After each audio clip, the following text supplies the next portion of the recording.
Bonjour à tous. Dans cette vidéo, je vais terminer la partie du cours sur la théorie des probabilités.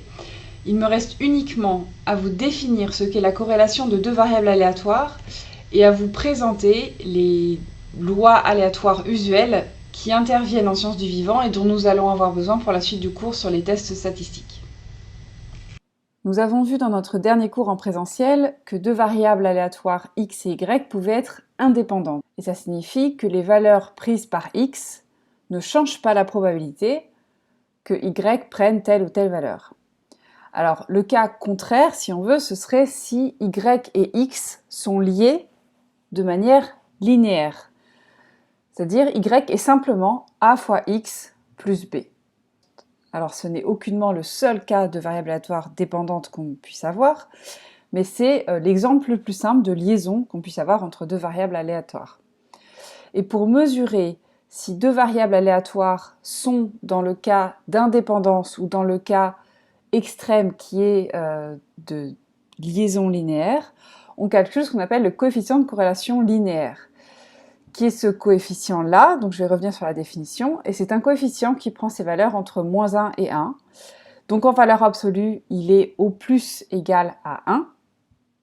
Et si x et y sont indépendantes, ce coefficient vaut 0. Par contre, s'il y a une liaison linéaire entre x et y, ce coefficient vaut, en valeur absolue, 1. En valeur absolue, ce coefficient de corrélation peut donc varier entre 0 ou 1, et il permet de mesurer intuitivement de quelle situation extrême on se rapproche. Est-ce que c'est plutôt la situation d'indépendance ou la situation de liaison linéaire? Alors qu'est-ce qu'il y a dans ce coefficient? Au numérateur, c'est ce qu'on appelle la covariance de x et y, qui est par définition la moyenne du produit des écarts de x et y à leur moyenne respective. Et au dénominateur, vous avez le produit des écarts types, dont on a vu la définition au dernier cours. Alors je ne vous demande pas de connaître cette formule, ni comment calculer la covariance de deux variables aléatoires, mais il faut que vous compreniez, du moins intuitivement, ce que mesure ce coefficient de corrélation linéaire. Je termine ce chapitre du cours par la présentation de quelques variables aléatoires usuelles qu'on rencontre souvent en sciences du vivant. Le cas le plus simple, c'est lorsqu'on considère une variable ou un critère dans la population, donc alors par exemple note obtenue à une compétition ou couleur des pétales d'une rose, pour laquelle il n'y a qu'un nombre fini de résultats possibles. Vous voyez ici qu'il y a 21 notes possibles, ici il y a 3 couleurs possibles, et pour laquelle la probabilité que chacune de ces valeurs possibles soit la même. Donc s'il y a n résultats possibles, la probabilité d'avoir une de ces valeurs est toujours 1 sur n. Et lorsqu'on est dans cette situation, ça signifie que la variable qu'on considère est une variable aléatoire qui suit une loi uniforme. Une autre loi aléatoire usuelle, c'est ce qu'on appelle la loi de Poisson. Elle va sans doute pas vous paraître naturelle parce qu'elle fait intervenir une formule qui semble assez compliquée, mais sachez qu'elle apparaît de manière naturelle dans beaucoup de phénomènes aléatoires en sciences du vivant, parce qu'elle permet de modéliser des événements rares, donc par exemple des maladies rares. Alors, on dit qu'une variable aléatoire suit une loi de Poisson d'un paramètre donné, donc que j'ai appelé ici lambda, si les valeurs qu'elle peut prendre sont tous les entiers naturels positifs, et si la probabilité qu'elle vale un certain entier k est donnée par cette formule, donc exponentielle moins lambda, lambda exposant k sur k factoriel. Je vous invite à revoir la définition de k factoriel si vous ne la connaissez plus. Sa moyenne et sa variance sont égales à son paramètre. Je vous présente ici un exemple où la loi de Poisson apparaît. Dans une certaine expérience détaillée ici, on s'intéresse au nombre de bactéries qui apparaissent dans une boîte de pétri. Donc le nombre de bactéries, ici, il est aléatoire, on ne peut pas le prédire avec certitude. C'est forcément un certain entier, donc 0, 1 ou 2, etc. Et ce qu'on sait, et on sait seulement que ce nombre aléatoire de bactéries suit une loi de Poisson de paramètre C, donc un paramètre pour l'instant inconnu. On vous dit qu'on observe que les 3/4 des boîtes ne développent pas de colonies. Ça veut dire que dans ces boîtes, le nombre de bactéries est 0. Comment peut-on en déduire ce paramètre C, donc qui correspondrait à la concentration? Cette donnée-là nous dit exactement que la probabilité que x égale 0, c'est 0,75. Or, par définition, la probabilité que x égale 0, puisqu'on sait qu'on a une loi de Poisson, on sait que la probabilité que x égale 0, c'est ceci, où on doit remplacer le lambda par le petit c et le k par 0.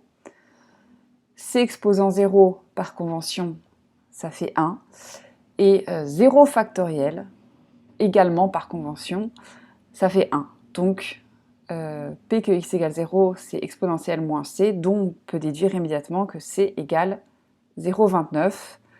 Attention à bien mettre l'unité, donc c'est ici 0,29 bactéries par centimètre cube. Quel est le nombre moyen de bactéries par centimètre cube? Eh bien, comme on sait que la moyenne d'une loi de Poisson, c'est justement son paramètre, et qu'on vient de le calculer, eh bien on sait qu'en moyenne, le nombre de bactéries par boîte de pétri est 0,29. Les deux lois que je viens de vous présenter correspondent à des lois pour des variables aléatoires discrètes. Je vais maintenant vous présenter quelques lois de variables aléatoires continues. La première qui est vraiment centrale, comme je vous l'avais dit en cours, donc on l'a déjà vue et revue, c'est celle qu'on appelle la loi normale. La loi normale, elle a deux paramètres. Le premier correspond à sa moyenne, le second correspond à sa variance. Je ne m'attends pas à ce que vous connaissiez cette formule. En revanche, vous devez connaître la forme de sa densité. Donc c'est cette fameuse courbe en cloche qui peut être centrée à gauche ou à droite de l'axe des origines et qui est plus ou moins écrasée. Et tout ça dépend de ces deux paramètres m et sigma carré. Je vous ai mis ici la table statistique de la loi normale centrée réduite dont on avait déjà parlé quand on a présenté les fonctions de répartition et les quantiles. Je vous ai déjà expliqué comment on pouvait utiliser ce tableau. Comme je vous l'avais dit en cours, la loi normale apparaît très naturellement dans beaucoup de phénomènes aléatoires. Et ceci est une conséquence de ce qu'on appelle le théorème central-limite que vous avez peut-être déjà vu au lycée par exemple. En revanche, lorsqu'elle apparaît, c'est pas automatiquement avec les paramètres de moyenne égale à 0 et de variance égale à 1. Donc ça peut être avec certains paramètres m et sigma carré. Et le calcul des probabilités, quand on a des paramètres comme ça, peut être compliqué. En fait, il n'y a pas toujours des formules explicites. Donc ce qu'on fait, quand on a une loi avec des paramètres quelconques, on centre et on réduit. Donc centrer, ça veut dire que, au lieu de regarder notre variable aléatoire, on regarde la variable aléatoire moins sa moyenne, ça c'est centré, et on réduit, ça veut dire qu'on divise par son écart type. Et quand on fait cette manipulation, on se retrouve avec une loi normale centrée réduite, c'est-à-dire avec ses paramètres 0,1. Et une fois qu'on a cette loi normale centrée réduite, on sait faire tous les calculs de probabilité qui peuvent nous intéresser grâce au tableau ici.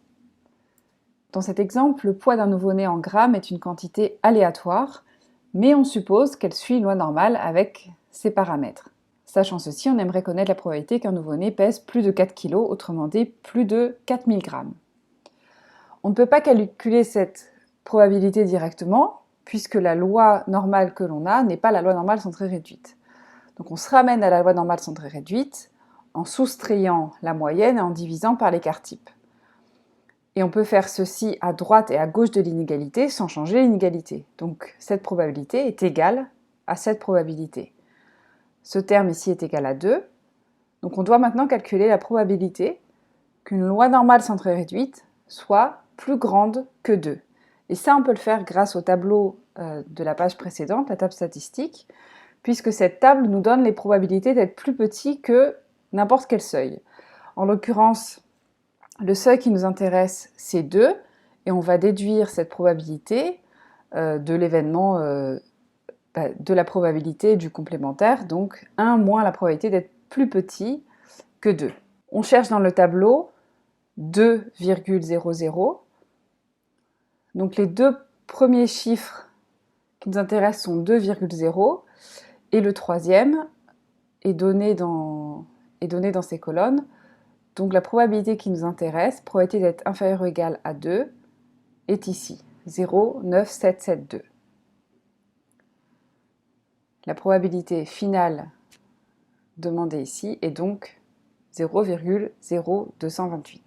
Je termine cette section du cours en vous présentant 3 lois de variables aléatoires continues qui sont utilisées dans les tests statistiques qu'on verra dans la suite du cours. Vous n'avez rien à retenir sur ces lois, il faut simplement que vous soyez capable de retrouver les tableaux statistiques quand vous en aurez besoin.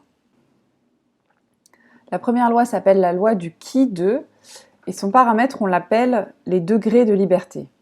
J'ai ici dessiné la densité de la loi du qui de à 3 degrés de liberté. Et vous pouvez voir en particulier qu'une loi du qui de ne prend aucune valeur négative et que sa densité n'est pas symétrique comme peut l'être la loi normale. Ici, quand vous avez une densité plus importante à cet endroit que là, ça signifie que les valeurs les plus probables sont dans cette région et qu'il est très peu probable que la loi du qui de 3 degrés de liberté prenne des valeurs, par exemple, entre 6 et 10. Vous avez ici la table statistique de la loi du qui de qui vous donne, en fonction de son paramètre, donc des degrés de liberté, DDL, le quantile d'ordre P, avec le P donné ici. Ça veut dire que si, pour un test statistique, vous avez besoin de connaître le quantile d'ordre 95%, et que la loi que vous avez est à 10 degrés de liberté, vous allez chercher DDL égale 10, et vous allez regarder 95%, vous allez avoir le quantile d'ordre P. La deuxième loi dont on va avoir besoin, c'est ce qu'on appelle la loi de Student. Pareil, son paramètre, on l'appelle degré de liberté. Je vous ai ici mis un exemple de la densité de la loi de Student à 5 degrés de liberté. Ici, vous trouvez sa table statistique. Alors, elle se lit un peu différemment. Vous avez ici en ligne les degrés de liberté, donc le paramètre de la loi que vous regardez. Et ce qui est donné à l'intérieur du tableau, c'est le quantile d'ordre 1 moins gamma pour gamma qui est donné ici. Donc si là vous cherchiez encore un quantile d'ordre 95%, ce serait en fait le quantile d'ordre 1 moins 0,05. Donc il faudrait chercher dans cette colonne-là, et puis prendre le chiffre qui correspond au degré de liberté que vous avez dans votre test statistique.